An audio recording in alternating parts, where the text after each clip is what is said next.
Hello students, the next topic in solid state chemistry is type of semiconductor. We have two type of the semiconductor, one are intrinsic semiconductor and another are extrinsic semiconductor.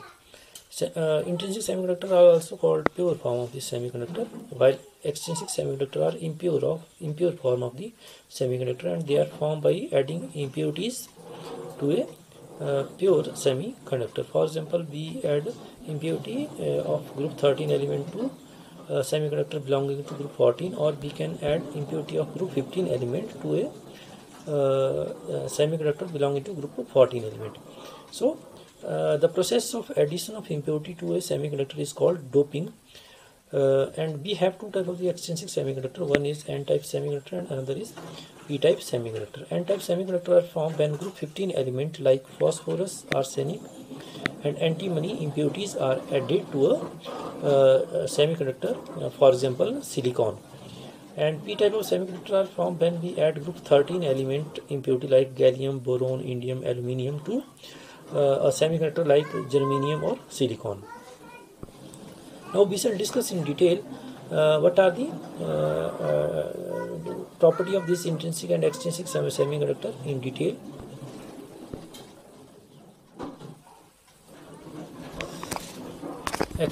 Now let us see in detail what are intrinsic semiconductor. Intrinsic semiconductor are also called highly pure semiconductor because they are undoped semiconductor, and here we do not add any impurity particle to a semiconductor element. For example, group 14 element silicon and germanium can form intrinsic semiconductor. Now at low temperature 0 Kelvin they have negligible conductivity because all the electrons in such type of the semiconductor are present in the bound state.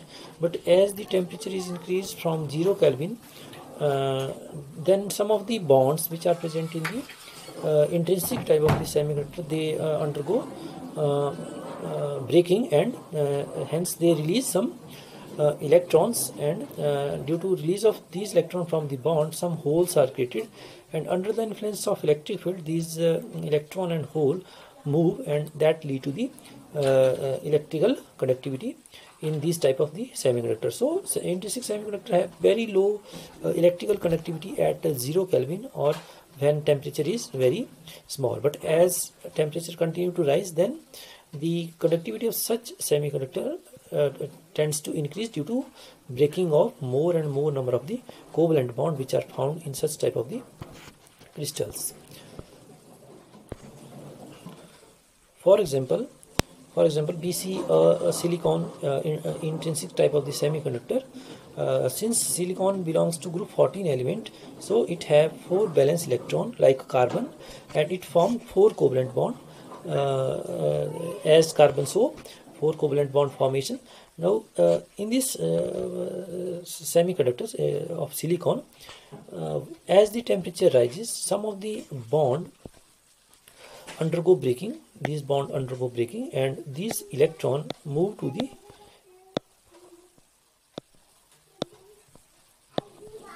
interstitial spaces, and here we have the creation of some hole.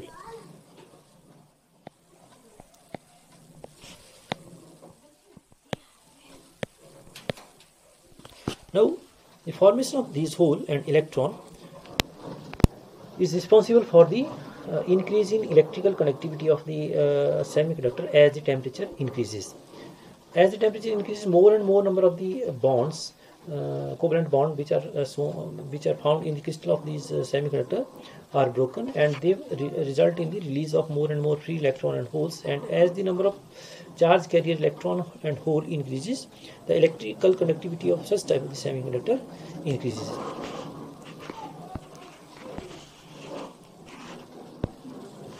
As you can see in this diagram, at high temperature some holes are created due to breaking of the bond, and some free electron are also present in the crystal lattice. Now under the influence of electric field, these free electrons start moving from the negative electrode to positive electrode, and holes start moving, from positive electrode to negative electrode, and due to movement of the holes and electron from one terminal to another results in the conventional current or current flowing through the semiconductor crystal.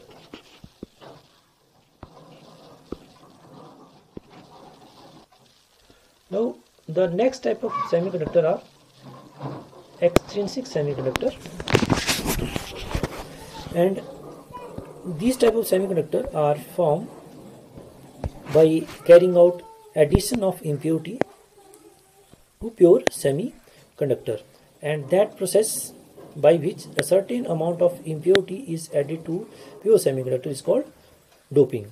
Now doping can be carried out either by element of group 13 element or by adding impurity particle of group 15 element. So in that case we have the formation of two type of the semiconductor. One is p type of semiconductor and another is n type of semiconductor.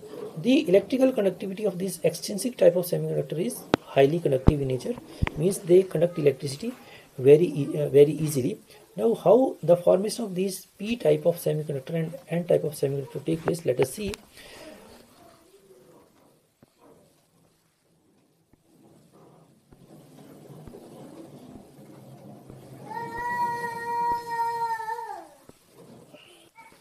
Now let us discuss what are p type of semiconductor. As we know that p type of semiconductor are formed when group 14 element are doped with impurities of group 13 element like aluminium. You can see in this diagram we have impurity particle added.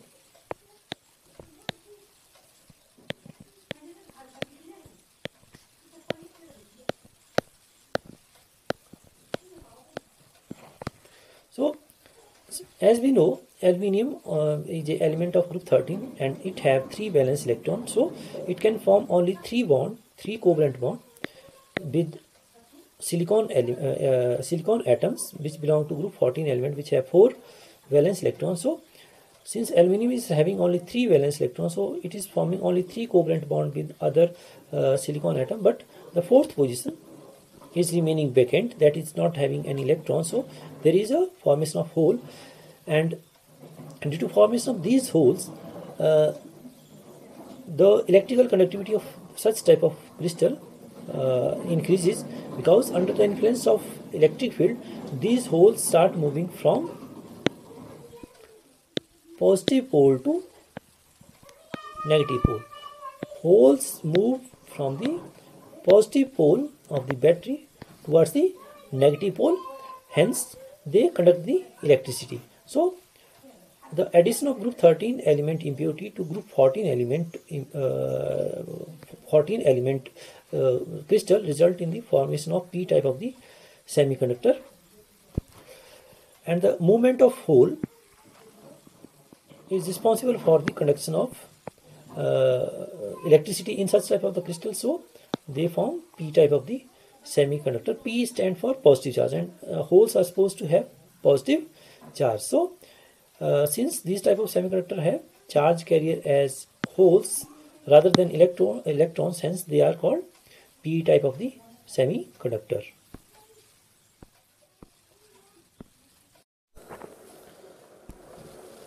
Now the n type of semiconductor. In n type of semiconductor the charge carrier are negatively charged electrons, so they are called n type of semiconductor. They are extrinsic type of the semiconductor. N type of semiconductor are formed when group 15 element like phosphorus, antimony and bismuth are doped in group 14 element like silicon and germanium. Because these are the product of doping, so they are impure type of the semiconductor. When group 15 element like phosphorus is doped in the crystal lattice of group 14 element like silicon, then we can say that 4 covalent bonds are formed by the impurity with silicon atom, but fifth electron is free because group 15 element have 5 valence electron, and out of 5, 4 are involved in the covalent bond formation with the neighboring silicon atom, but fifth electron is present in the free electron form, and this free electron is responsible for the electrical conductivity exhibited by these type of the semiconductor. When electricity passes through such semiconductor, the movement of electron take place from negative electrode to positive electrode. These electrons start moving from free electrons start moving from negative electrode to positive electrode under the influence of electric field, and that they are responsible for the electrical conductivity. Here the charge carrier are free electron, and more the number of impurity particle present in the crystal lattice, more will be number of free electron present in the crystal lattice, and higher will be conductivity exhibited by such type of the semiconductor. Now next is application of semiconductor. Now these semiconductor N type and P type of semiconductor are used in making a large number of the electronic component. For example, a diode, which is a combination of N type and P type of the semiconductor. It is used as a rectifier, means it is used to convert the AC into DC. AC is the alternating current and DC is the direct current. So if we want to convert AC into DC, then we can use diode, which is basically a type of N type or P type of the semiconductor. The another application of semiconductor is transistors. Transistors are basically of two type, NPN and PNP type of the transistor. NPN mean N type of semiconductor followed by P, then again N type, and in PNP we have P type of semiconductor, then N type of semiconductor, then again P type of the semiconductor. And transistors are used to detect or amplify radio or audio signal. These transistors are used to increase the amplitude of radio and audio waves. So that is another application of semiconductor. The solar cell uses photodiode, and photodiode are again a type of N type or P type of semiconductor, and they are used for the conversion of light energy into the electrical energy. So these are some of the important applications of semiconductors. Thank you.